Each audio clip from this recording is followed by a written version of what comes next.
Assalamualaikum warahmatullahi wabarakatuh.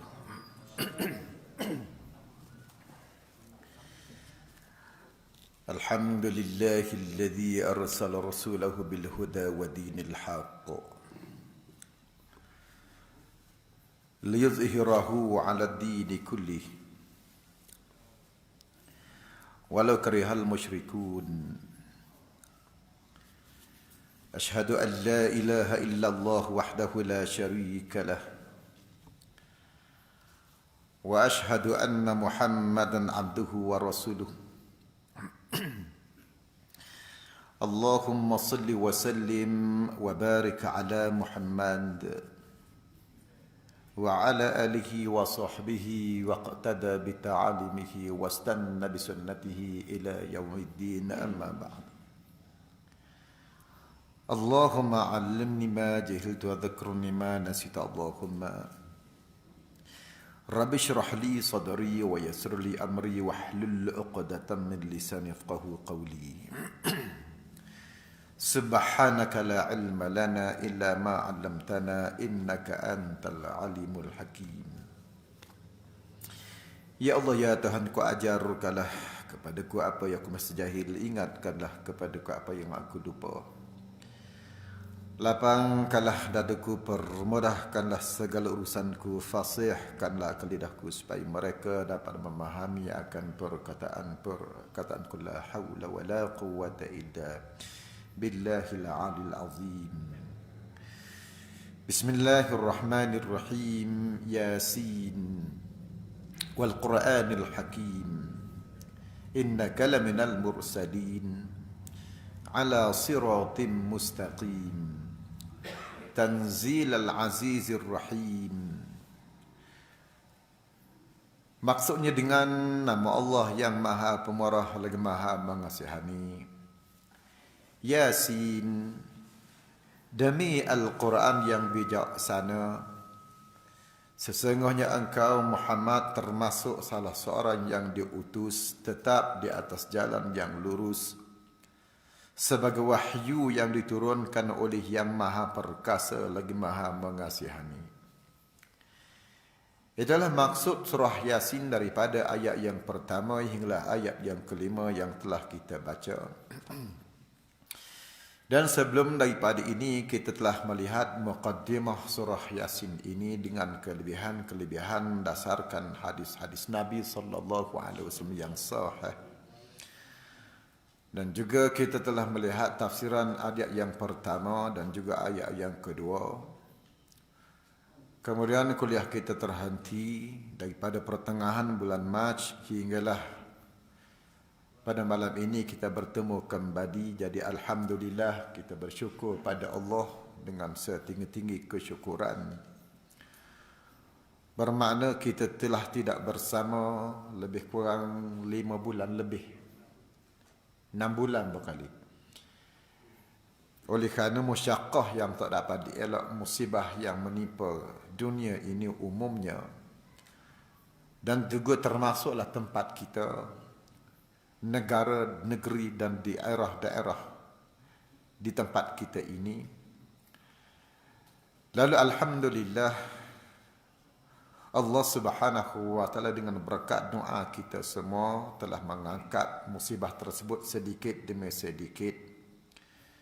Dan kita jangan jemu-jemu untuk terus berdoa pada Allah Subhanahu wa taala, melipat gandakan solat hajat kita, memohon supaya Allah taala angkatkan segala musibah yang sedang melanda tempat kita ini, khususnya negara kita khususnya dan dunia ini umumnya, supaya kita dapat kembali seperti sedia kala. Dan seperti mana yang telah saya sebut tadi, kita telah mentafsirkan surah Yasin ini, ayat yang pertama, ayat yang kedua. Dan kita sambung lagi tafsiran surah ini yang telah kita baca, ialah daripada ayat yang ketiga dan ayat-ayat yang berikutnya. Dan saya pernah sebut hari itu bahawa surah Yasin ini saya telah bahagikan kepada 8 bahagian. Di mana bahagian pertama, ayat pertama hinggalah ayat yang ke-12, Di mana ayat-ayat ini merupakan penegasan daripada Allah Subhanahu wa taala tentang Nabi sallallahu alaihi wasallam sebagai seorang rasul yang dilantik oleh Allah sebagai utusan Allah untuk menyebarkan Islam kepada seluruh umat manusia bagi membetulkan segala penyelewengan akidah khususnya dan juga untuk membetulkan segala akhlak manusia, tingkah laku manusia yang berlaku di kalangan mereka, masyarakat Arab ketika itu. Jadi Allah Subhanahu wa taala mengutuskan Nabi yang merupakan seseorang daripada Rasul-Rasul Allah yang disebut dalam ayat yang ketiga. Innaka laminal mursalin. Sesungguhnya engkau Muhammad termasuk salah seorang yang diutus. Innaka, sesungguhnya engkau di situ maksudnya Nabi kita Muhammad sallallahu alaihi wasallam. Laminal mursalin, termasuk salah seorang yang diutus, iaitu salah seorang daripada Rasul-Rasul alaihi wassalatu wassalam, di mana sejarah Nabi diturunkan oleh Allah atas muka bumi bermula daripada Nabi Adam alaihissalam, yang merupakan sejarah kepada keturunan manusia itu sendiri. Para ulama berpendapat dan juga daripada kalangan ahli-ahli arkeologi mengatakan bahawa Nabi Adam alaihissalam diturunkan oleh Allah di atas muka bumi ini 10,000 tahun sebelum Masihi. 10,000 tahun sebelum Masihi. Dan kalau kita lihat sirah Nabi sallallahu alaihi wasallam yang merupakan nabi yang terakhir, seperti mana sabda Nabi, ana khatimun nabiyyin la nabiyyun min ba'di, aku adalah penutup kepada segala nabi-nabi, tidak ada lagi nabi selepas daripada aku, di mana Nabi dilahirkan di atas muka bumi ini dalam tahun 570 Masihi. Dan Nabi telah diwafatkan oleh Allah pada 632 Masihi. Bermakna sejarah manusia bersama dengan Nabi-Nabi Rasul-Rasul alaihi wassalatu wassalam selama 10,632 tahun. Jadi ramai Nabi-Nabi yang diutus oleh Allah Subhanahu wa taala. Dan Nabi Muhammad sallallahu alaihi wasallam adalah seorang daripadanya, seperti mana Allah Taala berfirman, innaka laminal mursalin, sesungguhnya engkau termasuk daripada salah seorang yang diutus wahai Muhammad. Jadi maknanya nabi-nabi sangat ramai, rasul-rasul juga sangat ramai. Berdasarkan satu riwayat bahawa Abu Sa'id Al-Khudri pernah bertanya Rasulullah sallallahu alaihi wasallam, "Ya Rasulullah, berapakah jumlah nabi-nabi dan rasul-rasul?" Lalu Nabi jawab, jumlah nabi-nabi semua sekali ialah 124,000. Di antaranya ialah 313 rasul dan aku adalah salah seorang daripadanya. Maknanya ramai nabi-nabi rasul-rasul diutus di atas muka bumi ini. Oleh kerana umat manusia zaman berzaman melangkaui daripada suatu masa ke satu masa, beranak pinak di sana sini, ramai manusia. Oleh kerana itulah kalau kita lihat sejarah manusia bermula pada Nabi Adam AS, 10 kurun di zaman Nabi Nuh AS telah mengembang biakkan manusia yang sangat-sangat ramai. Akan tetapi manusia telah berlaku kufur terhadap Allah Subhanahu wa taala. Manusia telah menyembah berhala. Dan tidak cukup dengan itu, mereka diutus oleh Allah Subhanahu wa taala Nabi Nuh alaihissalam. Akan tetapi apa yang berlaku, sambutan mereka terhadap dakwah Nabi Nuh adalah negatif. Mereka tak terima dakwah Nabi Nuh alaihissalam. Mereka menolak dakwah Nabi Nuh alaihissalam. Jadi sebab itulah kalau kita melihat bagaimana Allah Subhanahu wa taala menyatakan kepada kita, manusia pada zaman Nabi Nuh mencapai kemuncak tamadun. Oleh kerana itulah hasil daripada kemajuan mereka itu, lalu mereka menjadi manusia yang sombong, takabur, kufur pada jalan Allah Subhanahu wa taala. Lalu Allah mengutus Nabi Nuh untuk membetulkan kembali akidah manusia. Tetapi apa yang diterima oleh Nabi Nuh alaihissalam seperti yang mana yang kita lihat, bila umat Nabi Nuh tengok Nabi Nuh datang, lalu mereka menyumbat jari dalam telinga mereka. Seperti mana firman Allah Subhanahu wa taala, wa inni kullama da'awtuhum liyaghfira lahum ja'alu asabi'ahum fi adhanihim wastaghshaw thiyabahum wa asarru wastakbaru istikbara. Nabi Nuh mengadu pada Allah, wahai Tuhanku, sesungguhnya aku setiap kali menyeru mereka beriman supaya engkau mengampunkan dosa-dosa mereka, mereka menyumbatkan telinganya dengan jari mereka masing-masing, dan mereka berselubung dengan pakaiannya serta berdegil dengan keingkarannya dan berlaku sombong, takabur dengan melampau. Jadi mengikut riwayatnya, perjuangan Nabi Nuh selama 950 tahun kerja berdakwah, yang mengikut Nabi Nuh hanya 83 orang semata-mata. Lebih daripada itu, semua kafir tak ikut Nabi Nuh alaihissalam. Dengan sebab itulah Nabi Nuh berdoa pada Allah. Wa qala Nuh, Rabbi la tadhar 'alal ardi minal kafirin dayyara. Maka Nabi Nuh berdoa pada Allah, ya Tuhanku, jangan engkau biarkan seorang pun daripada kalangan orang kafir itu hidup di atas muka bumi ini. Pasal apa? Oleh kerana Nabi Nuh kata, innaka intadharhum yudillu ibadak wala yalidu illa fajiran kaffara. Oleh kerana jika dibiarkan hidup puak-puak kafir ini, mereka bila dibiarkan hidup, nescaya mereka akan menyesatkan hamba-hambamu yang lain. Dan mereka tidak akan melahirkan anak melainkan yang berbuat dosa lagi kufur ingkar. Dengan sebab itulah Allah turunkan bala, seluruh umat Nabi Nuh yang kafir semua mati tenggelam dalam banjir taufan yang menenggelami dunia ini. Maka dari 83 manusia itulah telah berpecah kepada kumpulan-kumpulan tertentu. Nabi Nuh berada di selatan Iraq, melahirkan keturunan manusia di situ. Dan salah seorang anak Nabi Nuh yang bernama Yafid bin Nuh alaihissalam membawa sekumpulan yang kecil melahirkan keturunan sehingga ke Eropah, Turki, Syria, Eropah. Di mana anak Nabi Nuh yang bernama Yafid ini dari segi fizikalnya, dia cantik, handsome, segak. Sebab itulah kita tengok keturunan manusia daripada Turki, Syria sampai ke Eropah, mereka mempunyai perawakan, matanya kebiru-biruan, rambutnya keperang-perangan, kulitnya putih, hidungnya mancung. Oleh kerana inilah kumpulan anak Nabi Nuh alaihissalam yang melahirkan keturunan manusia sampai ke Eropah. Kemudian Nabi Nuh alaihissalam sendiri melahirkan keturunan di selatan Iraq.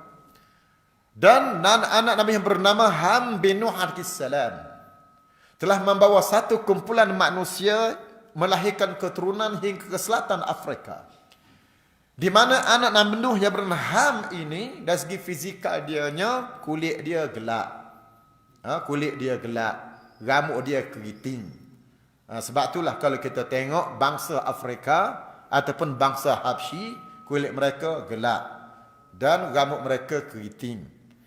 Dan kemudiannya anak Nabi Nuh yang bernama Sam bin Nuh alaihissalam membawa satu kumpulannya melahirkan keturunan hingga ke timur.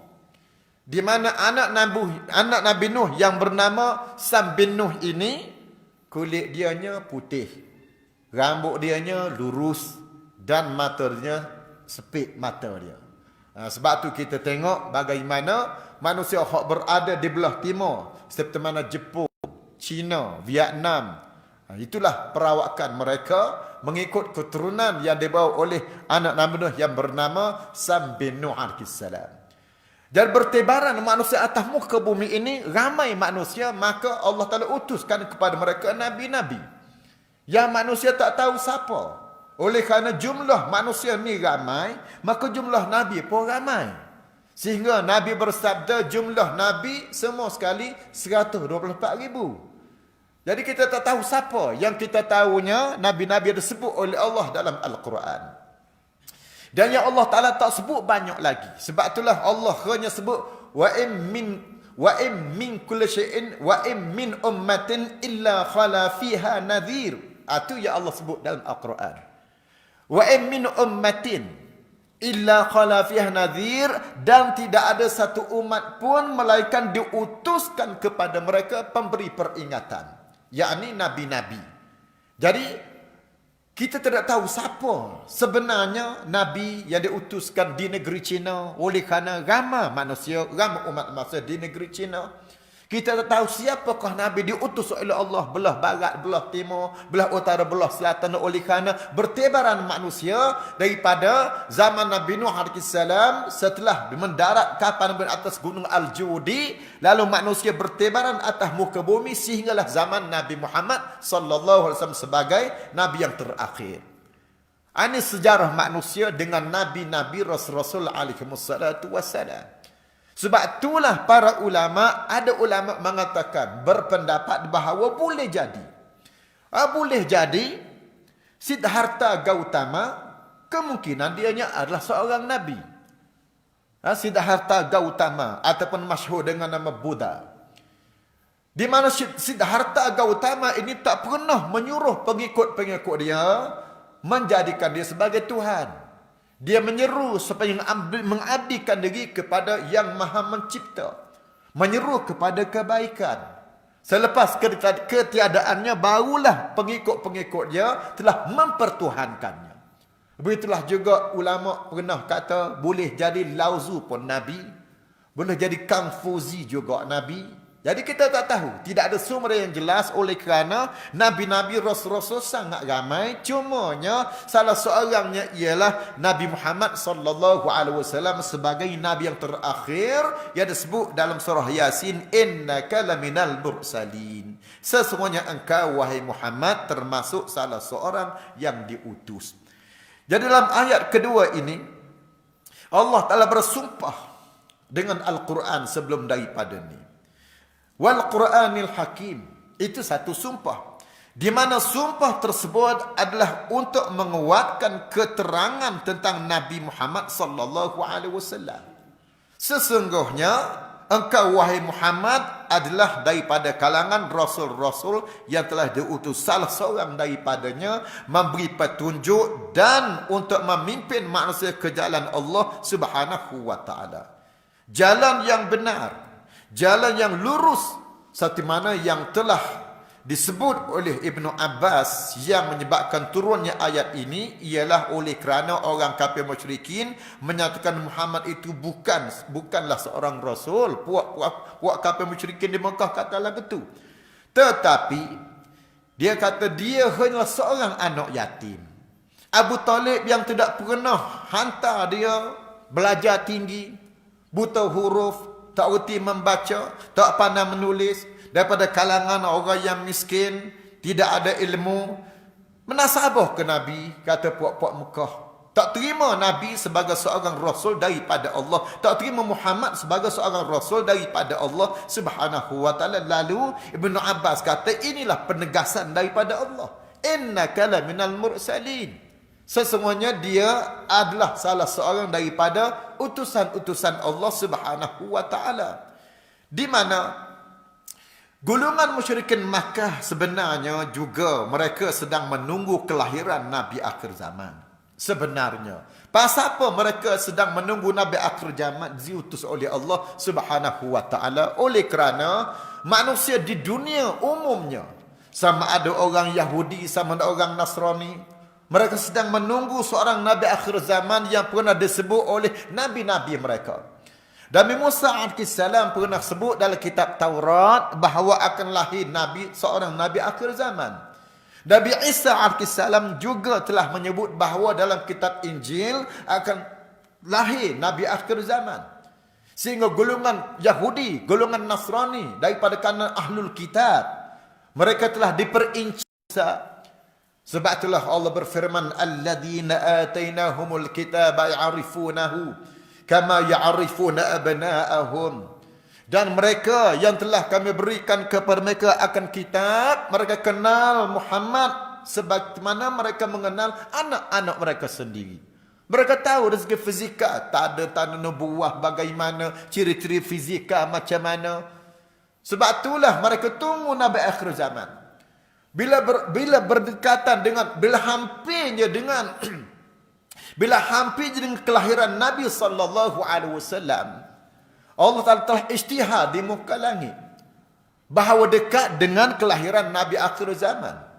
Sebab itulah kalau kita baca Barzanji, Barzanji ini ditulis oleh seorang ahli sufi yang bernama Syekh Ja'far Al-Barzanji.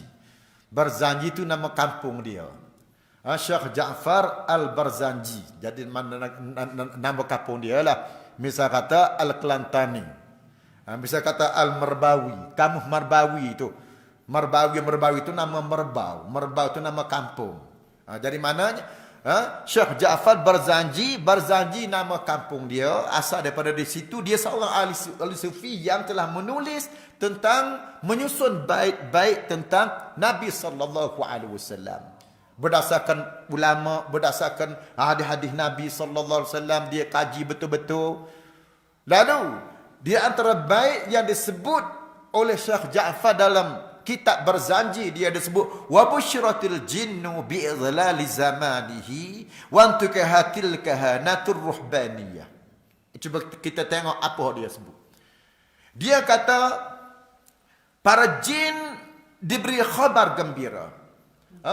Wal jinnu wa busyratil jinnu bi idlali zamanihi wa antukahatil kahanatu ar-ruhbaniyah, di mana para jin diberikan khabar yang gembira akan dekatnya dengan zaman kelahiran Nabi Muhammad itu. Tukang-tukang tenung berantakan dan pendeta-pendeta mulai ketakutan. Jadi oleh kerana Mekah ni jadi tumpuan manusia daripada timur dan barat sejak zaman berzaman, sejak daripada zaman Nabi Ibrahim alaihissalam. Walaupun pada satu ketika umat di Mekah sembah berhala, yang telah dilakukan lebih kurang 400 tahun semua berhala, bermula lebih kurang dalam tahun 214 Masehi. Lalu apabila manusia datang ke mana-mana sekalipun, Mekah ditumpukan oleh manusia daripada berbagai-bagai lapisan. Daripada Cina mari, daripada India mari, daripada Farsi, daripada Rom, daripada Mesir mari, daripada kalangan tukang tenung, daripada ahli sihir. Pasal apa? Oleh kerana di Mesir ahli sihir ramai. Sejak zaman Nabi Musa AS, ahli sihir sangat ramai dan sangat hebat.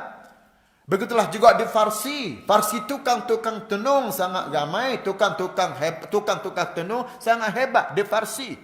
Jadi sebab itulah apabila dikhabarkan kepada malaikat-malaikat Allah tentang akan dekatnya dengan zaman Nabi Muhammad akan lahir, lalu rahsia langit diketahui oleh puak-puak jin. Bila rahsia langit dicuri dengar oleh puak-puak jin, maka ada jin yang dibela oleh tukang-tukang sihir. Ada jin yang dibela oleh tukang-tukang tenung. Sebab itulah tukang tenung ni, dia tenung dah bagi tahu situ, sini, itu, ini, maka orang pun percayalah. Pasal apa? Oleh kerana di antara tukang tenung ada yang bela jin sungguh. Inilah orang Melayu ni masalah dia. Orang Melayu misal kata kalau hilang motosikal ke, hilang kereta ke, tak cari ustaz semai hajat, nak cari pasal nak cari tukang tenung, pasal tukang tenung nak tengok kereta tu duduk di mana. Ni orang Melayu lah, gitulah sikap dia. Jadi maka tukang tenung yang membela jin bagi tahu, ada yang betul, ada hak tak betul. Hak nipu tu tak betul lah. Hak tak nipu ni memang dia bela jin bagi tahu betul sungguh. Ada hak nipu, dia kata duduk situ-situ, tengok orang dah lahir. Kalau tak nampak, pendek umur. Nampak. Lah gitu dah. Kan kita Peramli kan nuju pak belalang. Ada banyak pengajaran cerita Peramli ni sebenarnya. Tentang masyarakat orang Melayu. Jadi apabila jin yang dibela oleh tukang tenung, tukang sihir bagi tahu akan dekatnya dengan Nabi, lahirnya Nabi akhir zaman, Lalu diceritakan kepada masyarakat Mekah waktu mereka pergi ke Mekah. Lalu orang Mekah pun tunggulah juga Nabi akhir zaman. Tapi bila datangnya Nabi SAW, seorang Nabi akhir zaman, lalu masyarakat Mekah pun tak nak terima. Orang Yahudi tak nak, Nasrani tak nak. Pasal apa golongan Yahudi dan Nasrani tak nak? Oleh kerana mereka nak Nabi akhir zaman ini diutus oleh Allah daripada kalangan bangsa mereka sendiri, daripada kalangan Bani Israel. Tiba-tiba Nabi akhir zaman daripada kalangan bangsa Arab, marahlah mereka, tak setujulah. Pasalnya, asalnya semua duk tunggu kedatangan Nabi akhir zaman. Tiba-tiba bila adanya Nabi akhir zaman, Allah Ta'ala sebut, وَمَا تَفَرَّقَ الَّذِينَ أُوتُوا الْكِتَابِ إِلَّا مِنْ بَعْدِ مَا جَاءَتْهُمُ الْبَيِّنَةِ. Tidak berpecah akan ahli kitab melainkan setelah datangnya al-bayyinah. Bila datang al-bayyinah, datangnya al-bayyinah di situ ialah datangnya Nabi akhir zaman, itulah Nabi SAW. Bila mari Nabi akhir zaman dengan tanda-tanda nubuahnya, dengan bukti-bukti yang sahihnya daripada firman Allah yang dibaca atas mulut lidah Nabi, mereka tak terima. Mereka lawan juga. Pasal apa? Oleh kerana mereka tak nak keputusan Allah Ta'ala. Mereka nak daripada Nabi, mereka daripada kalangan puak-puak mereka sendiri. Masyarakat Mekah pula tak nak terima. Pasal apa? Oleh kerana Nabi orang miskin, anak yatim lagi, tak ada kedudukan lagi. Sebab itulah mereka tak terima kenabian Nabi Muhammad sallallahu alaihi wasallam. Jadi pada zaman tersebut memang walaupun orang musyrikin Quraisy duduk tunggu, dia tak tahu, dia walaupun sudah ada nabi daripada kalangan mereka, mereka tak nak terima sebagai seorang nabi di antara mereka. Ada di antara mereka mengatakan laula unzila alaihi malak. Puak-puak Mekah musyrikin tanya, laula unzila alaihi malak, mengapa tidak diturunkan atasnya malaikat? Kalau dia benar seorang rasul, mana pengawal dia? Kalau dia benar seorang rasul, mana malaikat yang mengiringi dia, yang bawa wahyu pada dia? Tak nampak tengok pun. Dia puak kafir musyrikin lah gitulah. Jadi tak ada nampak tengok. Mereka tak nak percaya. Mereka nampak tengok, barulah nak percaya. Ini sikap manusia. Dan sikap manusia ini kita kena ingat. Jangan kita ingat sikap tersebut kepada golongan musyrikin Mekah semata-mata. Dan sikap tersebut hendaklah diletak juga pada seluruh manusia. Misal kata orang sekarang ini, pada zaman sekarang sekalipun. Misal kata kalau sungguh Islam dibetul, kalau semua Islam dina, pasal apa pula Islam ni mundur? Ada juga orang bercakap lagu tu. Ataupun juga ada orang kata, kalau sungguh Islam dibetul, pasal apa orang tak semayang, hidup senalinang juga. Tak puasa, hidup kaya raya juga. Pasal apa? Oleh kerana nak tengok Islam ini dari segi fizikal, nak tengok keadaan Islam lagu tu.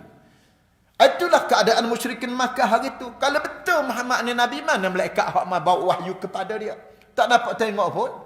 Tiba-tiba je bagi tahu ini wahyu daripada Allah Subhanahu wa taala.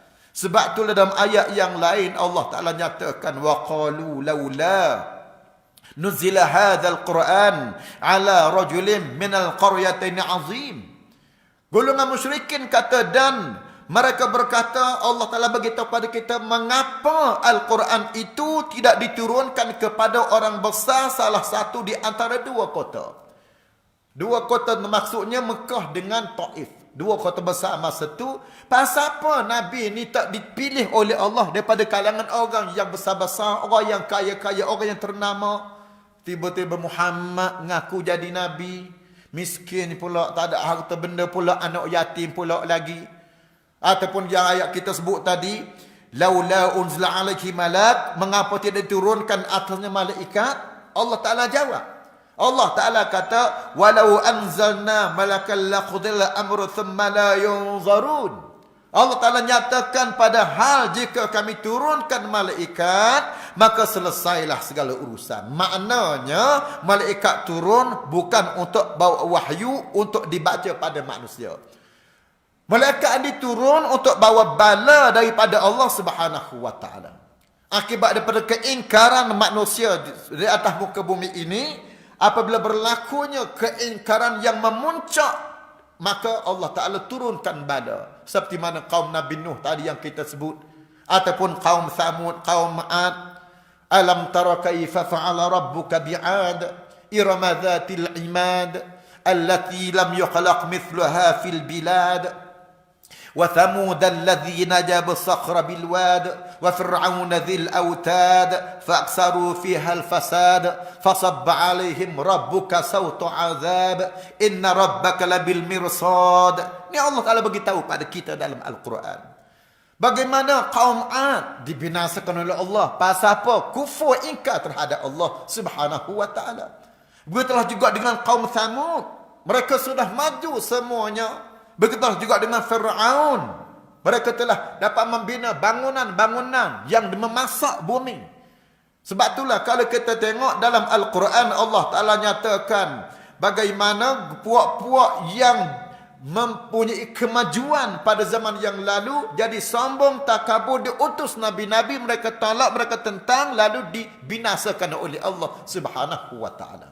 Jadi inilah perkara yang berlaku, tapi masyarakat Mekah tak dibinasakan oleh Allah sehingga sekarang manusia tidak dibinasakan seperti mana umat yang terdahulu. Sebab itulah musibah sekarang turun, semua kena belaka. Pasal kena belaka.